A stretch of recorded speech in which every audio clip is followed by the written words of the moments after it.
Sunday story telling time. చూడండి, ఏంటిదంటే story పేరు లోక జ్ఞానం. శివానంద స్వామి ఆశ్రమంలో హరిబాబు, వీరేశం అనే ఇద్దరు విద్యార్థులు విద్యాభ్యాసం చేస్తూ ఉన్నారు. ఇద్దరు మంచి తెలివైన వాళ్ళు. హరిబాబు కన్నా వీరేశం వయస్సులోనూ అనుభవంలోనూ పెద్దవాడు.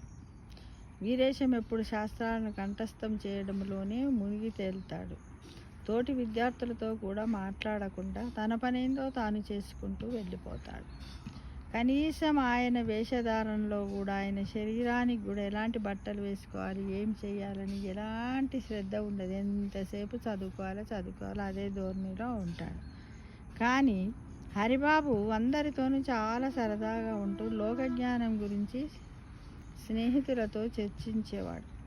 కొన్ని రోజులు గడిచిపోయాయి. ఒకరోజు రాజావారి ఆస్థానము నుండి ఒక వర్తమానముతో ఒక భటుడు వచ్చి, ఒక భటుడు అంటే ఆయన దగ్గర రాజస్థాన్లో ఉంటారు కదా భటుడు, రాజు యొక్క ఆస్థానంలో వచ్చి ఆ వ్యక్తి వచ్చి శివానంద స్వామిని కలిశాడు. మహారాజు ఆస్థానంలో సలహాదారు కోసమై ఎవరైనా మెరికలాంటి యువకుడు తెలివైన వాడు ఉన్నట్లయితే పంపమన్నట్లు మహామంత్రి పంపినటువంటి వర్తమానాన్ని శివానంద స్వామికి అందజేశాడు. శివానంద స్వామి వారు హరిబాబును, వీరేశంలను మహారాజు ఆస్థానానికి పంపించాడు. మహామంత్రి ఇద్దరిని దీక్షగా గమనించాడు. ఒకరోజు వారిని తమ అతిథులుగా ఉంచుకొని వారి వేషభాషలు, నడవడికను, వాళ్ళ అలవాట్లను, తర్వాత వారిద్దరికి కొన్ని పరీక్షలు పెట్టాడు. 2 రోజులు ఉంచుకున్నాడు, అతిథిలాగా అన్నీ చేశాడు. తర్వాత వాళ్ళకు పరీక్ష పెట్టాడు.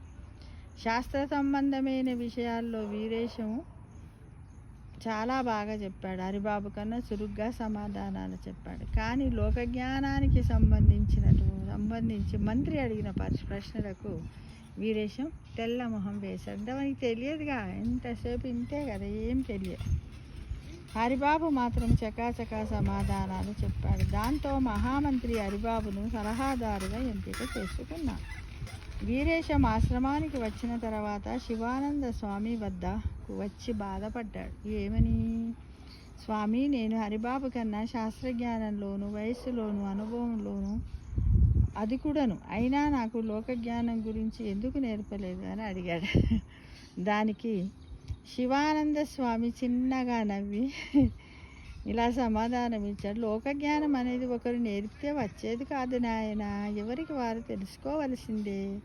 ఎవరైనా సరే గొప్పవారు కావాలంటే ఒక తెలివితేటలు ఉంటే చాలదు నాయన. కలుపుగొలుతనం, అందరితోనూ కలిసిమెలిసి అందరి యోగక్షేమాలను తెలుసుకోవాలి, అందరితో ఆడుకోవాలి, బయట జరిగే విషయాల గురించి కూడా తెలుసుకోవాలి.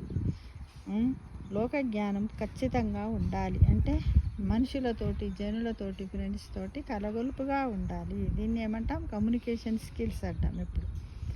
ఎప్పుడు పుస్తకాల పురుగుల శాస్త్రాల్ని శాస్త్రాల్ని కంఠస్థపడితే సరిపోదు నాయన, శాస్త్రాన్ని చదువుకుంటూ పోతే సరిపోదు నాయన. నలుగురితో తిరిగితేనే లోకజ్ఞానం గురించి 4 విషయాలు తెలుస్తాయి నాయన.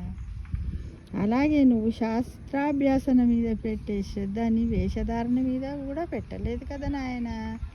విద్యకు తగ్గట్టుగా వేషధారణ ఉండాలి.